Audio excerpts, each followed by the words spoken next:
could see it in their eyes that they want this, they want to. Our topic for today is how we can improve in our reading. Okay, I'm gonna use the pronoun we just to include us all, as in me, you, your child, basically anyone who's watching this video. Okay. So let's face it, when we struggle with reading, sometimes the temptation may be to just conclude that, you know what, reading is just not my thing. I give up. I'm just gonna wait for someone else to actually explain this to me, or this information, or this assignment. Okay, but then now that's not really advisable and a good thing, because it means that you're always going to be dependent on others to actually spoon feed you information, you know, where else you can actually feed yourself, you know. And that's what we want, you know, that's what we want for our kids, to actually get to that point where they are independent thinkers and learners, you know.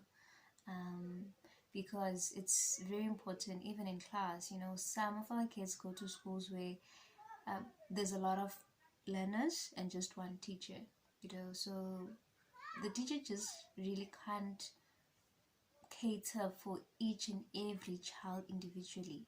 So now if your child has that skill, you know, to actually learn independently, then it's just gonna be very useful, okay, and very helpful. Right. So now, what causes us sometimes to really struggle, you know, to get from one page to another? Well, I'm just gonna mention two things. The first one is not really being a fluent reader, and the second one is, okay, fine, yes, I read, but I can't really comprehend or understand what I'm reading. So that can create problems. So for this video, I'm just going to talk about 4 things to actually counteract or combat those issues. And yeah, okay. So the thing is, if you can read, you definitely can read better. Okay, the key is just regularity. Okay, it's like good soccer players. Good soccer players just don't become good overnight. uh, they practice almost every day and practice until they become really good.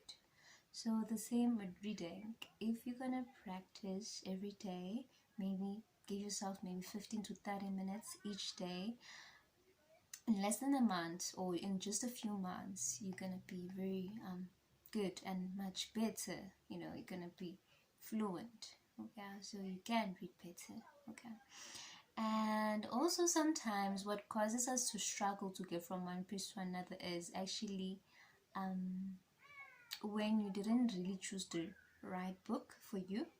Okay, so yes, for my last video we did talk about being selective. Okay, but also within those good books you have to be selective, you know.